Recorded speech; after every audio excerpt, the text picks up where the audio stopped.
자, 2020년 표가 우리가 2025년인 것 같습니다. 그래서 2020년 새해도 사랑 중심의 교회와 성도가 됩시다라는 제목입니다. 오늘 2020년 새해 첫 주일에 참석한 여러분들에게 하나님의 크신 위로와 은혜 평강이 넘치기를 주의 이름으로 축복합니다. 이렇게 한번 제목으로 인사하시죠. 사랑을 독점하지 말고 전달하세요. 네, 저 여러분 사랑을 독점하지 말고 전달되기를 간절히 바랍니다. 우린 예수 그리스도를 믿음으로 구원받은 자들인 줄 믿습니다.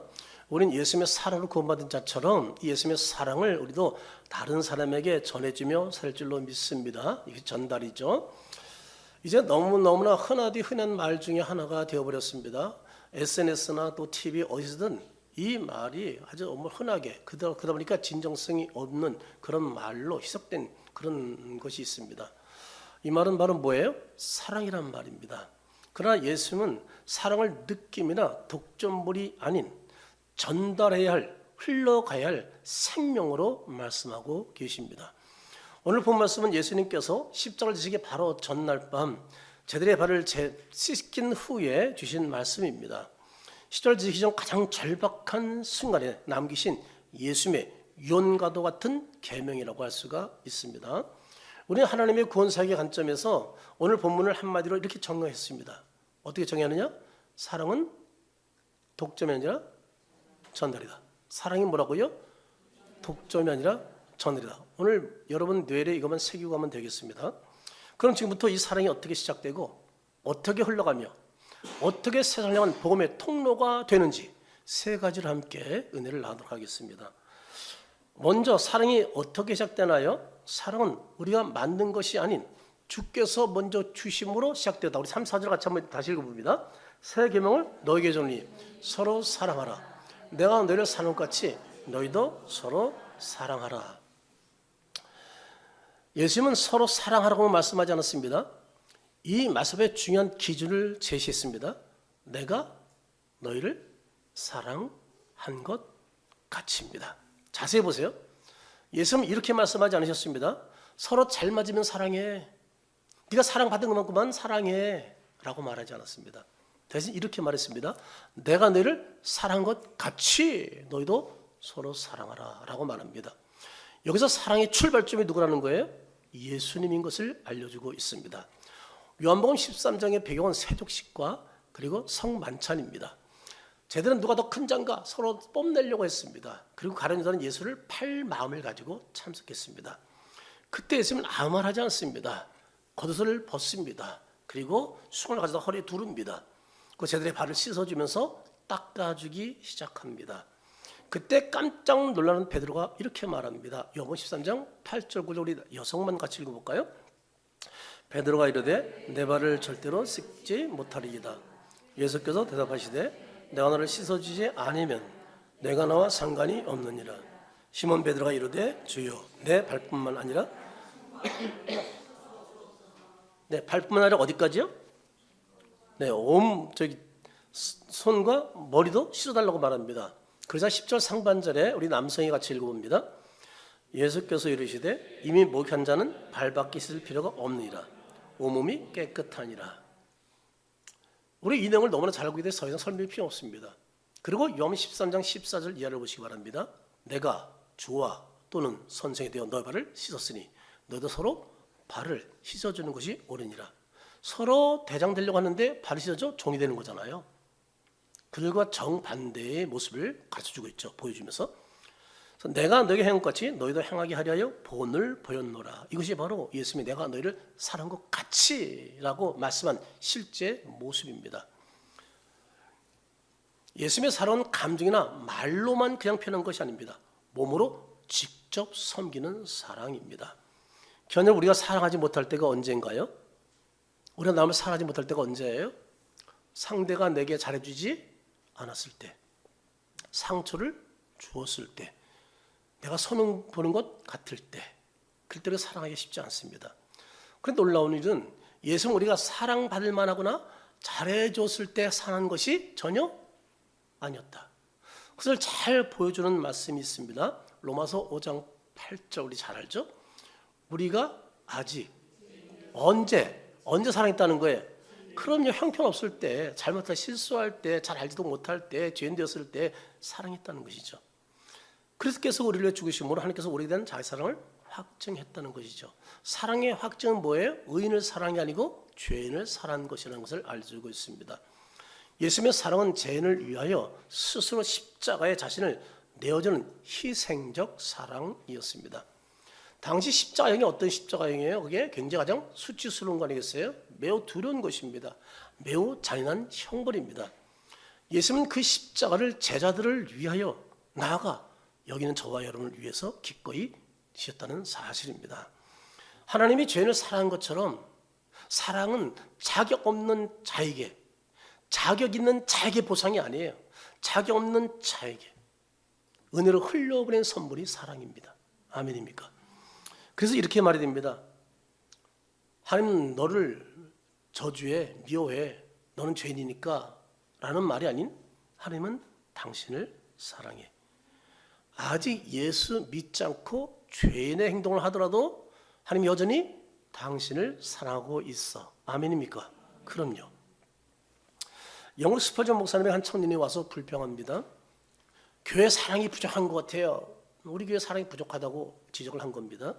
그때 그 말을 듣는 스퍼전 목사님이 말하기를 사랑이 필요하다면 당신이 먼저 사랑을 실천하십시오. 제가 종종 이런 얘기합니다. 누가 어떤 건의하면 그거 당신이 하면 되겠네요. 종종 그러죠 제가. 그거 당신이 투자해서 하면 되겠네요. 그런데 아니 그런 생각이 있는 사람들이 그걸 만들 수 있는 거거든요. 그럼 하면 되는 거지. 그렇잖아요. 뭘 자꾸 얘기해. 우리에게는 많은 사람들이 그냥 해버립니다. 이게 필요하다면 해버리고 저거 해볼 필요하고 그냥. 제가 겨울 되면 너무 감사한 게 있어요. 여성들은 아마 감사할걸요. 4층 화장실에 따뜻하게 불이 들어온다는 거야. 내가 따끈한 게 있고 세게 하면 뜨거워. 그래서 조종할 줄 모르고 처음에는 얼마나 뜨거운지 그냥 좀 어려웠었는데 나중에 보니까 1, 2, 3단계로 돼 있다. 그게 또 자세히 보니까. 근데 저는 이 기기 만지는 거 몰라가지고 잘 그냥 자세히 보니까. 그래서 눌러보니까 다르더라고. 그것도 그냥 갖다 놓은 거야. 누가? 목사님과 여성분들 편하게 쓰시라고. 그 얼마나 감사한 거예요. 그러니까 우리는 뭐 있으면 그냥 하면 되는 거야. 그냥 할 능력이 없을 때는 같이 협력해서 하면 되는 거죠. 그렇죠? 그래서 같이 좀. 그래서 우리 연탄원금 여기 주보제가 얘기 안 했나? 연탄원금 제가 얘기를 안 한 것 같으네요. 제가 100만 원 정도는 하고 싶은 마음이 있었어요. 근데 진짜 딱 맞게 101만 2천 원. 그래서 제가 마음 품은 대로 하여튼 그래도 하나님은 조금 12,000원 더 주셨어요. 그래가지고 전달했거든요. 그대로. 얼마나 감사한지 몰라요. 여러분 사랑을 받길 원한다면 뭐 하면 돼요? 내가 먼저? 네, 그럼요. 사랑하면 돼요. 예수님의 사랑을 받은 사람은 마땅히 뭐예요? 흘려버리는 사랑을 해야 한다는 사실입니다. 언제까지 계속 받기만 할 거야. 그렇잖아요. 우리 나를 불편한 사람도 좀 날 힘들게 한 사람도 예수님의 사랑으로 돼야 됩니다. 왜요? 사랑은 독점이 아닌 전달이기 때문입니다. 그러나 여러분 사랑은 우리가 만든 것이 아닌 주께서 먼저 주심으로 시작되는 것을 믿고 먼저 여러분이 사랑하는 자 되기를 축복합니다. 두 번째 사랑이 어떻게 흘러가느냐? 사랑은 말로 끝나는 감정이 아닌 삶으로 전달되는 복음입니다. 35절 상반절 보세요. 너희가 서로 뭐하면? 사랑하면. 예수는 너희가 서로 사랑하라고 말씀하셨지 너희가 서로 사랑을 설명하라 라고 말씀하지 않았어요. 근데 교회 안에 들어가 사람들 만나면 사랑을 설명하는 사람이 얼마나 하는지 몰라. 지적하면서 설명하라고 하지 않았어요. 너 왜 이렇게 하지 않나라고 지적하라고 하지 않았다고. 사람 뭐예요? 그냥 하는 거야. 아멘이죠?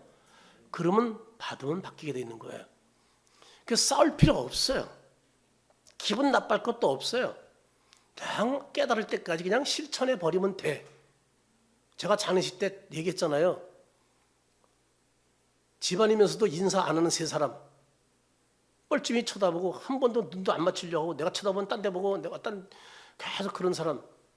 천주교 신자 세 사람 얘기했잖아요. 끝나고 올 때는 정중하게 인사하더라고요.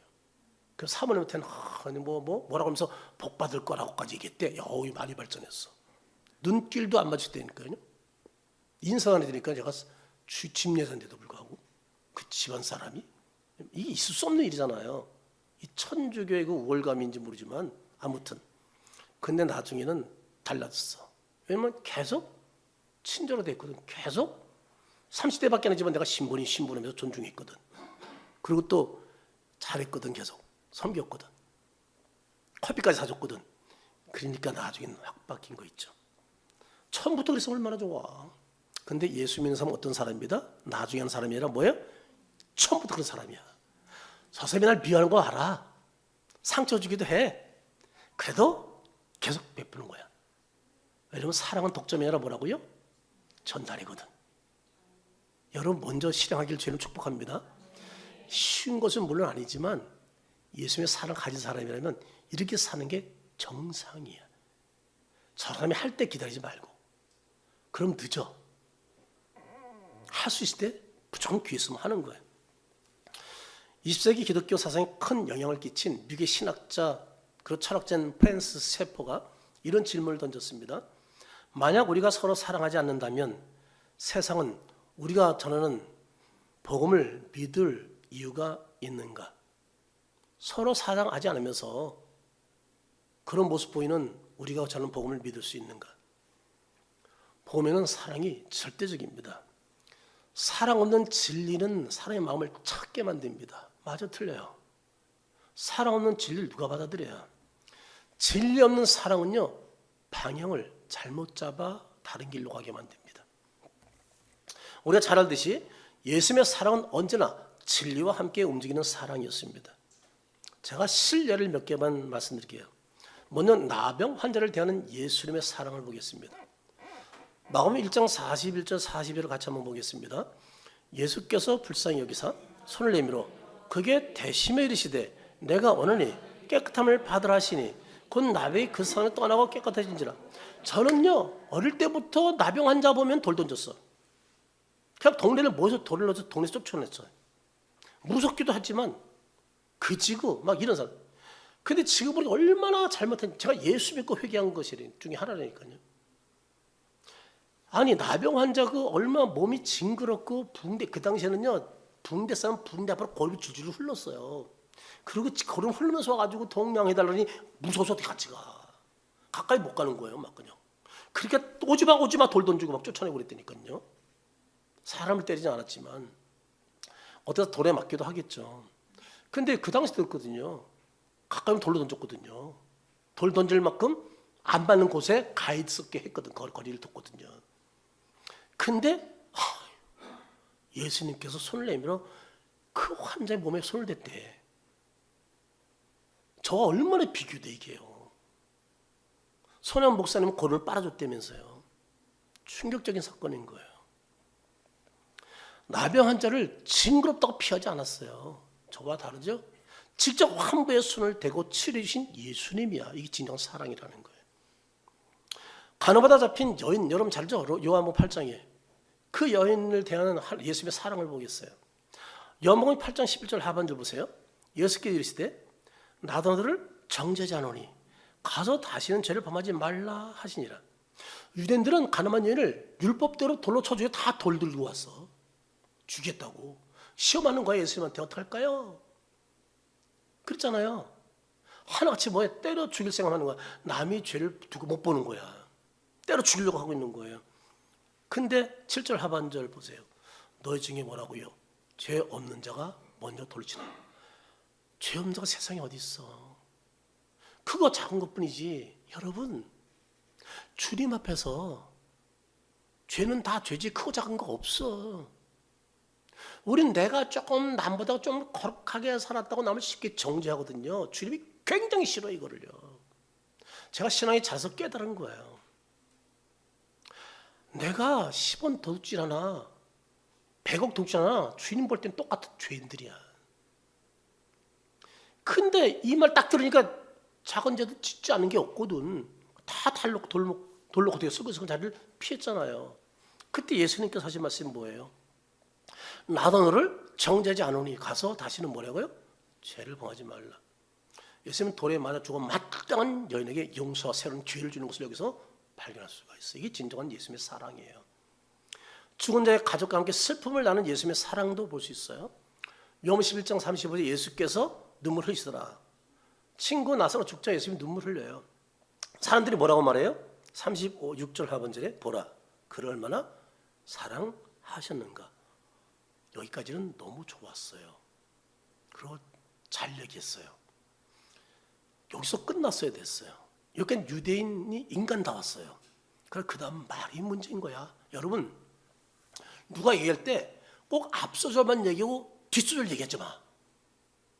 우리 모이면 문제가 뭔지 아세요? 앞엔 좋아. 근데 그 다음부터 꼭 문제인 경우가 너무 많은 거야. 솔직히 그래 안 그래요? 여러분들은 안 그래요? 거기서 딱 끝났으면 되는데 이거 근질근질하니까 막 나오고 그 다음부터는 별게 다 나오는 거예요. 하지 말 얘기가 나오는 거예요. 이들이 여기서 딱 끝냈어야 되는 거예요.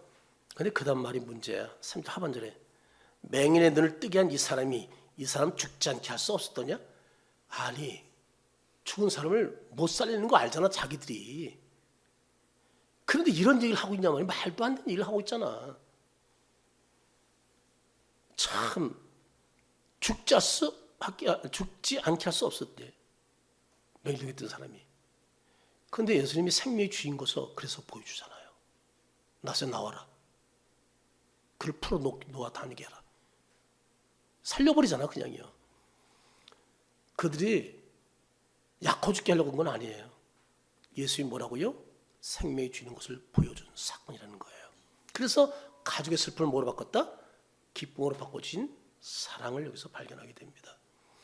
여러분 고통에서 십자가 위에서 용서한 예수님의 사랑을 또 한번 보겠습니다. 롬 23장 34절 상반절 같이 한번 읽어봅니다. 이에 예수께서 이르시되 아버지 저들을 사하여 주옵소서 자기들이 하는 것을 알지 못함이니이다. 예수님은 자신을 십자가에 못 박고 또 욕하고 저주하고 죽이는 자들을 위해서 하나님께 용서의 기도를 올려드립니다. 이것이 인정 최고의 사랑의 절정이라고 할 수 있어요. 여러분이 직장 생활하는데 다른 사람이 없는 말로 거짓말 해가지고 그걸 또 위해서 받아들여서 내가 직장에서 쫓겨났어. 여러분 그 사람 용서할 수 있어요? 사랑할 수 있어요? 쉬운 문제가 아니거든요. 나를 죽게 만든 사람을 용서할 수 있어요? 그러니까 참 믿음을 지키는 게 어렵고 예수님을 따르는 게 너무 어려운 거야. 그래서 우리가 기도하는 거예요. 그런 사랑을 내게 부어달라고. 왜냐면 내 속에서는 안 나오는 거니까. 근데 놀라운 일은 그분이 부어주시면 이게 된다는 거예요. 그분의 은혜 주시면 된다는. 그러니까 손영원 목사님이라는 분이 계시는 거예요. 그 외에 많은 분들이 있는 거예요. 저도 믿음이 자라면서 하나둘 점프해가는 것을 볼 때 신기한 거예요. 내 성격상 이거 못하는 일인데 하나님이 하게 해주셔. 그럴 때마다 그분이 내 안에서 강력하게 역사하는 것을 제가 경험하고 감사하는 것이죠. 그러니까 제가 그랬잖아요. 목회 처음보다 미워하지 않겠다는 얘기 했잖아요. 지금까지 제가 실천하고 있어요. 날 아무리 배신하고 아프게 하고 그래도 미워하지 않겠다. 교회를 떠난 사람들이 저한테 문자도 와요. 그럼 제가 다 답글 답니다. 명절날 첫날도 교회 떠난 사람이 전화 왔어. 속을 나를 뒤틀어놔서 내가 눈물로 울면서 헤어진 사람이야. 내가 집에까지 찾아가서 설득하고 그리고 내가 완악한 맘 보고 내가 밥도 안 먹고 그냥 돌이켜 오면서 눈물을 툴툴면서 내가 차를 몰고 왔어. 근데 전화가 와. 따뜻하게 대하는 거지 뭐 잘 지내시냐고. 그렇잖아. 어차피 천국에서 만나면 예수 믿으면 만나잖아요. 어떻든 실수 있어도. 근데 우리가 원수 맺을 필요는 뭐 있어요? 그렇잖아요. 여러분 제가 식당에 주기수 목사를 만난 거 아세요? 축구를 가르쳐달라는 저한테 내년에 축구를 가르쳐달라는 팀이 그 팀의 회원이야. 어머나 주기수 목사가 축구하는 것도 처음 알았어. 그래서 웬일이야 식사인데 날 자꾸 초청해가지고 그 팀에 가서 식사를 하러 갔는데 거기 앉아있는 거야. 그걸 나보고 앉아. 내가 신학 보낸 사람이라고. 제가 목회할 때 신학 갔잖아요. 제가 졸업식장 때까지 간 사람이잖아요. 그래서 얼마나 참 그래도 웬일이야. 뭐 부상당해가지고 한 2, 3년째 못 나오는데 꼭 오늘 나오라 해서 나와서 식사하고 있는 거라고 그래서 그래서 사람 어디 가도 만나게 되는 거 있죠. 반갑고. 그렇잖아요. 우리가 원수 맺을 건 뭐 있어요? 서로 이해하고 잘 몰라서 그랬었던 것도 있고 그렇죠. 아이가 엄마에게 묻습니다. 엄마, 하나님 보이지 않는데 하나님이 계신 거 어떻게 알 수 있어요? 엄마가 대답합니다. 사람들이 서로 사랑하는 걸 보면 하나님이 어떤 분인지 알 수 있어. 자녀의 믿음은 말로 인한 설명이 아니라 행동으로 보여주는 관계 속 사랑으로 자라게 된다는 사실입니다. 그래서 가정 환경이 그렇게 중요한데 현 시대는 이런 가정이 많지가 않아요. 제가 우리 딸 셋인데 딸 셋 얘기 다 그래요. 우리 아빠 같은 사람, 우리 가정 같은 데가 없대. 그래 세상이 얼마나 엉망진창이라는 거예요. 너무 가슴 아픈 일이에요. 쉽게 헤어지고 애들을 너무 폭행하고 자기 고집 따라 키우려고 하고 아이들이 은사 따라 키워야지 잘 놀게 하면서 키워야지 처음부터 어릴 때부터 그냥 영재 학원 보내고 그렇게 키워서 뭐 할 건데 누구 덕보려고 그러는데 그렇잖아요. 좀 이런 가치가 좀 우리 예수 믿는 사회가 좀 바뀌었으면 좋겠어요. 이런 것들이. 사랑은 거창하지 않아도 됩니다. 먼저 인사하는 것, 이야기를 끝까지 들어주는 것, 판단하지 말고 기도하는 것, 이런 작은 사랑이 실천될 때 사람들은 묻게 됩니다. 왜 당신은 나를 이렇게 대하느냐고 말이죠. 그때는 이렇게 대답해야 됩니다. 나에게 예수님이 그렇게 대해주셨기 때문입니다. 우리가 사랑하기 전에 이미 사랑을 받았다면 그 사랑을 움켜쥐고만 있어야 할까요? 흘려보내야 할까요? 우리는 어떤 사람인가요? 많은 사람이 이해를 못해. 제가 지금 놀랍게도 이번에 5kg상을 뺐어요. 그래서 지금 제가 91.93kg까지 나갔는데 오늘 딱 재니까 아쉬웠어. 85kg대로 내갔어야 했는데 86.2야. 이유가 두 가지 빼는 이유. 첫째는 당이 오는 곳을 막아야 된다. 둘째는 옷값을 지출하지 말아야 된다. 제가 장례식 때 입은 옷이 딱 겨울양복 하나인데 그게 35 정도 돼야 입을 수 있는 옷이야. 38까지 나왔거든요. 결국 잘 입고 갔다 왔어요. 옛날 15년 전 옷이라 나팔 바지야. 우리 사모가 주일날 입고 나가면 버석 그래가지고 못 입고 나섰어. 이상하다고. 있는 것 갖고 살고 모아서 좋은 일 하자. 날 위해 투자하지 말고 남을 위해 투자하자. 전 이 철학이 분명하거든요. 그러니까 저는 그렇게 살려고 쓰는 거예요. 돈이 없어서 안 사는 건 아니에요. 오해하지 마세요. 살려면 살 수도 있고 애들한테 사들려도 돼요. 근데 아직까지는 누굴 의지하고 싶지도 않고 제가 스스로 아끼면서 그러니까 옛날 옷이 다 몸에 맞아야 돼 이제는.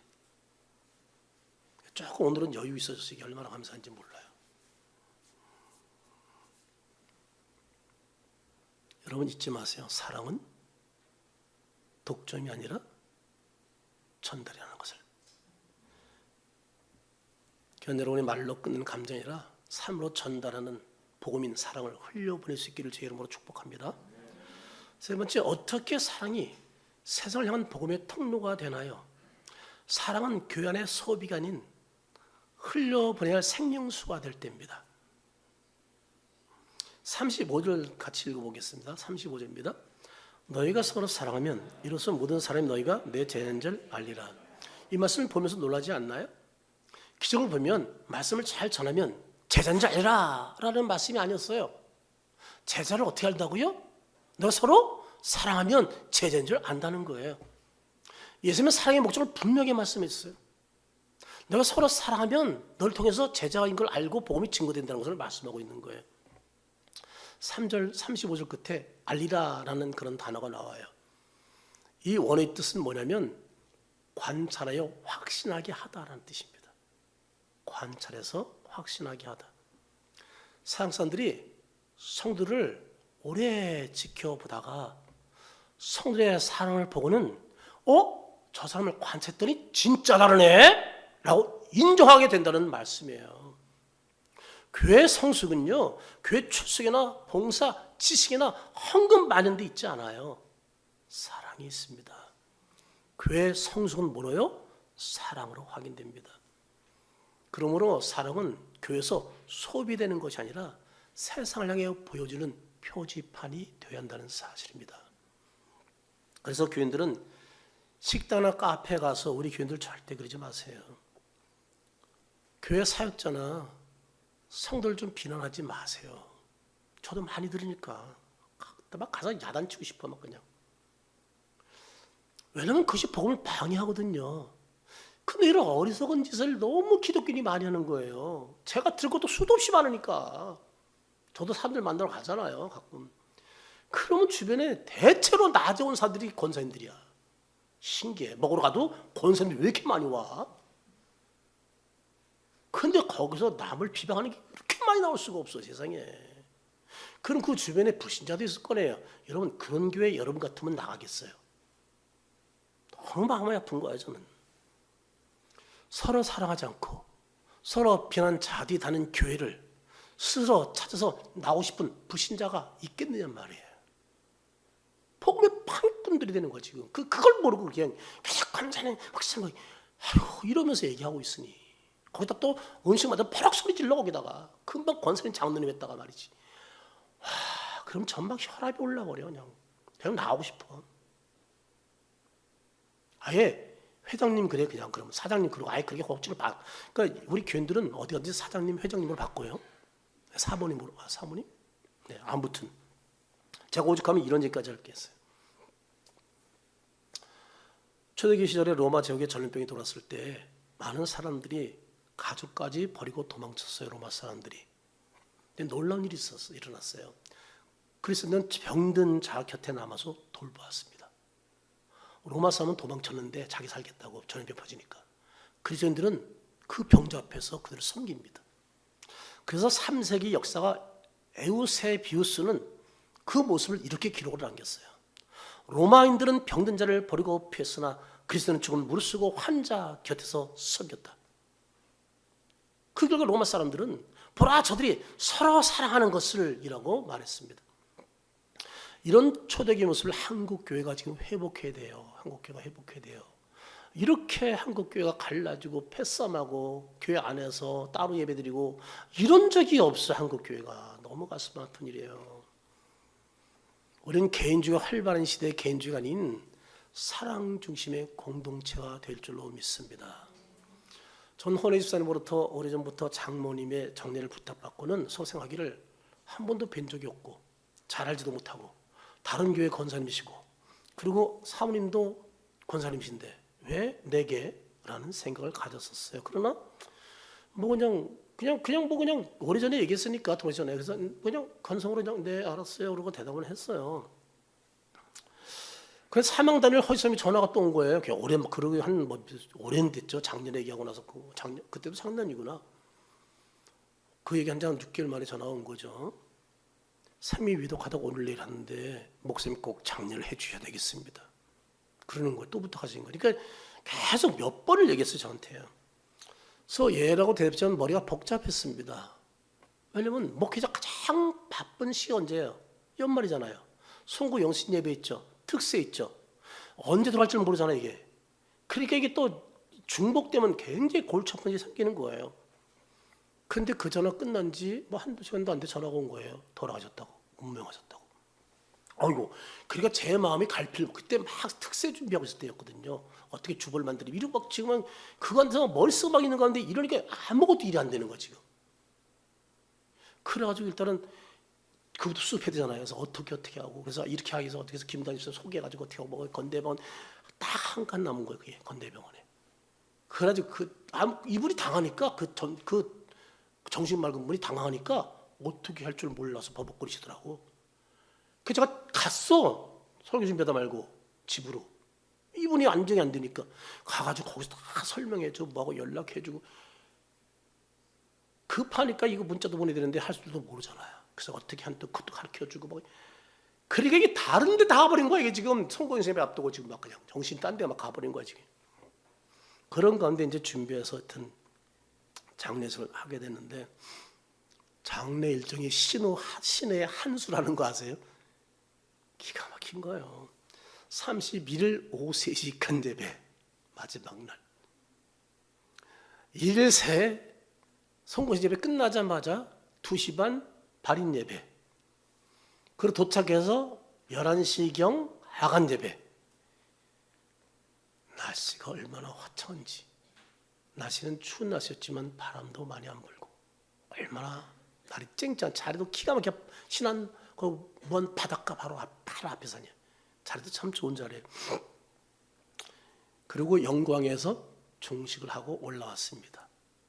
근데 놀라운 일은 제가 왜 신을 한 수를 안 하면 올라오고 나서 거기에 눈이 1m가량 내렸다는 거예요. 만일 하루만 늦었으면 가는 것도 힘들었고 그거를 헌입사님이 얘기하더라고. 그래서 저한테 목사님 거기 안 되면 저녁에 눈이 1m 내렸다고 연락이 왔다고. 그들이 볼 때 1m지 우리가 뭐 정상적으로 뭐 30cm 뭐 50cm도 있겠죠. 근데 아무튼 그렇게 눈이 그러면 산에 못 올라가요. 장례 못했습니다. 기가 막힌 하나님의 인도하심이었어요. 전혀 지정들이 인도하신 하나님. 또 놀라운 일은 가족들이 연세가 먹고 칙들이 많아가지고 운갈 사람이 부족했어요. 근데 일일이 공연지라 광무식, 구태건 그리고 정현철, 황희모 지사님이 당이 쉬는 날이었다. 그래서 같이 갈 수 있다는 거. 도착했더니 운구를 한 500m를 해야 돼. 관만 70km 했잖아요. 얼마나 무거운지 여러 번 쉬었어요. 우리 교회 힘쓰는 사람 그러면 딱 뭐 이 사람들이잖아. 근데 얼마나 힘든지 가다가 쉬었다 했더니까요. 근데 마지막은 고바이야 올라가야 돼. 미끄러워 막 그냥. 그래서 제가 뒤에서 엉덩이 빌고 이씨 한 번에 올라가자. 그러면서까지 장례를 했다니까요. 참 우리 성장님이 얼마나 긴장 앞에서 리더를 했는지. 그러면서 참 모든 것이 뭐예요? 신의 한수였다는 거. 운구자가 없었어. 노인들밖에 없고 우리 안 갔으면 장례도 하기 어려웠어요. 근데 더 놀라운 것은 헌혜사님이 예수 믿은 것이 바로 장모님 윤경림 권사님의 부탁이었다는 거. 예수 믿기를 원했다는 거. 그분의 기도가 상달했다는 사실을 그날에야 제가 알게 되었어요. 그리고 장세에서 78세 된 머리카락이 희고 인상이 좋은 한 노인을 만났어요. 저를 만나자마자 반가우면서 악수를 쳐가면서 하는 말이 목사님의 장례를 침례해서 너무 감사하면서 본인이 책 한 권을 선물로 주고 가더라고. 자기가 앉은 집을. 제가 서울에 올라와가지고 그분에게 책에 전화를 해서 전화를 드렸습니다. 그랬더니 그 윤경림 권사님이 당수길에 그러니까 아버지의 사촌인 거예요. 이분 78세예요. 신안에서 오셨더라고요. 저는 그 동네 사람인 줄 알았더니 그러면서 고인이 예수 믿는 걸 몰랐고 집안도 예수 믿게 된 걸 몰랐대요. 그래서 그냥 장례식 지청일에 참석하라는데 목사님이 집례하는 거 보고 너무 감동받았다는 거예요. 너무 감사했다는 거예요. 그냥 너무 행복했다는 거예요. 이렇게 된 걸 몰랐대 자기는. 그러니까 본 지가 너무 오래돼가지고 그래서 그 얘기를 하시더라고요. 그래서 너무 기뻤다고. 그분이 40년간 목회하고 장인이 사용했던 인도네시아 가서 선교사를 있다가 은퇴하고 지금 신안에서 작은 교회 하나를 맡아서 노후에 이제 목회를 하고 계십니다. 놀라운 일은 지역이 30명 정도 있대요, 사람이. 교인이 몇 명인 줄 아세요? 놀란다니까 30명인 줄 알았죠? 한 명이야. 한 명을 목회하신 분이야. 얼마나 존경스러운 분인지. 난 그런 분들 보면 그냥 온몸이 막 걸려. 너무 감동돼가지고 말이죠. 아무튼 이번 장례를 통해 하나님의 은혜를 많이 또 경험하게 되고 얼마나 감사한지. 마지막 하관 예배를 드리고 복탄 시간에는 김대쌤이 한 보따리 꽃을 가져왔어. 잎을 따가지고 정성스럽게. 그래서 꽃을 했어. 우리는 흙으로 안 하고. 그것도 신우한수였어요. 가족들이 그것 때문에 또 얼마나 감동받는지 몰라요. 그런 배려 때문에. 사실 육신적으로는 많이 힘들었어요. 피할 수밖에 없었어요. 근데 유학들이 이걸 잊지 못해. 너무 고마운 것을. 너무 감사해. 어쩔 줄 몰라요. 그러면 된 거 아니겠어요? 보람 있는 거죠. 그리고 제 생에 한 사람의 장례를 2년 동안 한 거 처음이야. 2025년도에 시작해서 26년에 끝났어. 와, 참. 아니, 이런 경험 있겠어요? 아마 앞으로도 없을 것 같은 생각이 들어. 야, 2년간 장례를 집례한 거. 야, 이거 아마 좀처럼 많지 않아. 이것도 신의 한 수 아닌가. 우리 모든 영광과 찬송을 주께 올려드립니다. 우리 세 분만 하나님께 영광 드립니다. 자, 이제 말씀 정리할 텐데, 미국 복음주의 전국에 있는 바나그룹에서 교회 실망한 이유 1위가 뭔지 아세요? 교회 실망 이유, 말과 행동이 다른 그리스도인 때문이었습니다. 두 번째, 교회에 다시 들어오게 된 이유는 진짜 사랑과 배려를 보여준 그리스도인 때문이라는 거예요. 성숙한 교회는 뭐예요? 사랑 중심의 교회입니다. 말씀과 봉사와 예배 속에 사랑에 배어 있을 때 교회는 건강해지고 성숙해진다는 사실입니다. 사랑은 마음문을 열게 하는 가장 큰 능력이 됩니다. 교회 여러분, 우리가 교회에서 먼저 기억할 것은 무엇인가요?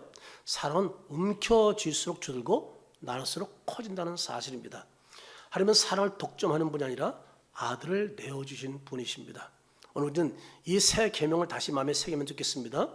새 계명을 너희 전에 서로 사랑하라. 내가 너를 사랑하지 너희 서로 사랑하라. 그래서 우리가 예수님의 제자를 보여줄 한 가지 행동이 있다면 뭐예요? 너희가 서로 사랑하면 너희가 내 제자인 줄 알리라. 사랑은 독점이 아닌 전달입니다. 그 사랑의 시작은 누구라고요? 예수님이십니다. 예수님의 사랑이 우리 가정을 통해, 우리 직장을 통해, 우리 삶을 통해, 우리 교회를 통해 흘러가기를 주 이름으로 축복합니다. 그런데 세상은 우리에게 그럴 때 이렇게 말할 겁니다. 당신들은 뭐라고요? 예수님의 제자가 맞습니다. 아멘이죠? 사랑이 뭐라고요? 독점이 아니라 전달이다라는 것. 말씀을 정리하겠습니다. 우리 함께 같이 읽어보죠. 함께 읽어보겠습니다. 다 뒤에 좀 떼주세요. 자, 제가 하나 한번 읽죠. 하나, 사랑은 우리가 맞는 것이 아닌 주께서 먼저 주심으로 시작된 것이다. 둘, 사랑은 말로 끝나는 것이 아니라 우리의 삶으로 전달되는 복음입니다. 셋, 사랑은 우리 안에 소비가 아니라 흘려보낼 생명이다. 사랑성도 우리는 예수의 사랑을 본받아서 먼저 어떻게 해요? 주고 삶으로 전달하고 어떻게 하자고요? 흘려보냄으로 사랑을 독점인 전달하는 자로서 사랑하는 여러분 되기를 주의 이름으로 축원합니다.